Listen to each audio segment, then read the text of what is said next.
ஒவ்வொரு நாளும் life with nature சுப ஆரோக்கியமான ஊட்டச்சத்து நிறைந்த மனநிலை சார்ந்த பொதுவான கருத்துக்கள், நிறைய விஷயங்கள் பொதுவானது உங்களோட நான் பகிர்ந்துட்டுருக்கேன். ஆரோக்கியமான முறையில் ஊட்டச்சத்துக்களும் பகிர்ந்துட்டுருக்கேன்.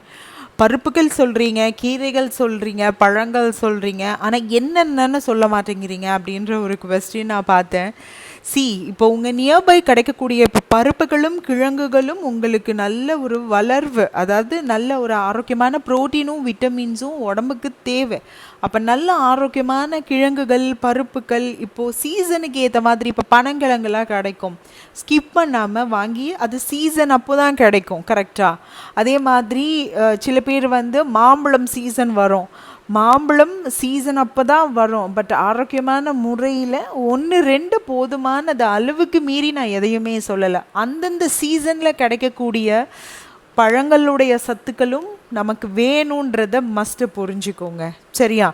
அடுத்து ஆரோக்கியமான முறையில் இப்போ கீரைகள் டெய்லியும், முருங்கைக்கீரை மட்டும் கிடையாது, பசலைக்கீரை, பொன்னாங்கண்ணி கீரை, புளிச்சக்கீரை, இப்படி கீரை வகைகள் இருக்குது.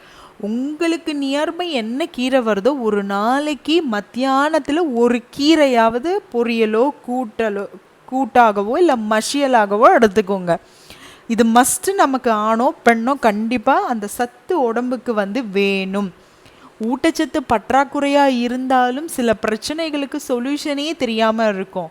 ஸோ உடம்புல நமக்கு சத்துக்கள் சேர சேர இப்போ ஒரு பாதாம் எடுக்கிறோம் அப்படின்ற பட்சத்தில் பாதாமில் இருக்கக்கூடிய சத்துக்கள் அங்கே மட்டும் சத்தாக இருக்காது, உடம்புக்கு பல சத்துக்களையும் கொடுக்கும். ஆனால் சாப்பிட்டு சாப்பிட்டு பருப்புகள் நம்ம நிறைய எடுக்கும் பொழுது சும்மா உட்காரக்கூடாது.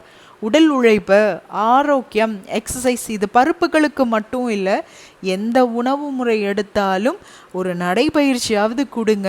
அப்போ தான் உடம்பு ஆரோக்கியமாக இருக்குன்றதை புரிஞ்சுக்கோங்க.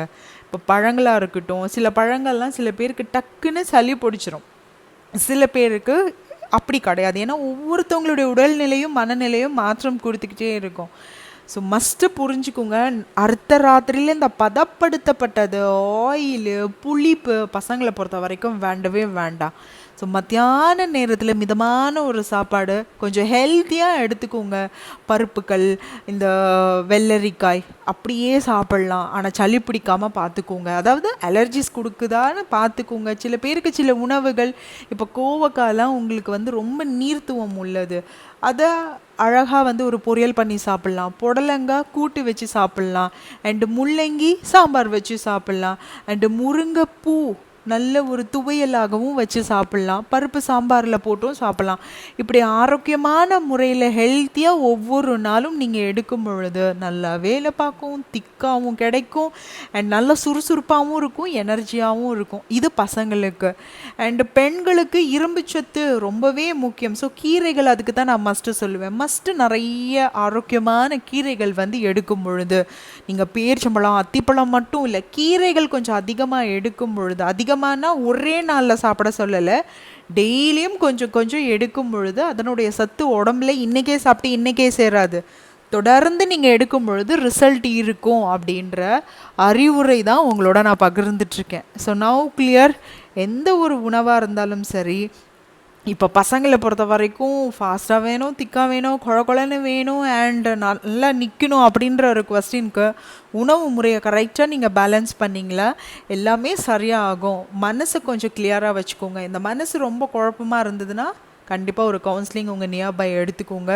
ரொம்ப ரொம்ப பெஸ்ட்டான லைஃப் உங்ககிட்ட இருக்குது. தேவையில்லாமல் கொஸ்டின் மார்க்கில் தள்ளிக்காதீங்கன்ற அறிவுரையை புரிஞ்சுக்கோங்க. அடுத்தடுத்த நிறைய விஷயங்கள் பகிர்ந்துக்கிறேன். சப்போர்ட் பண்ணுங்கள். Take care.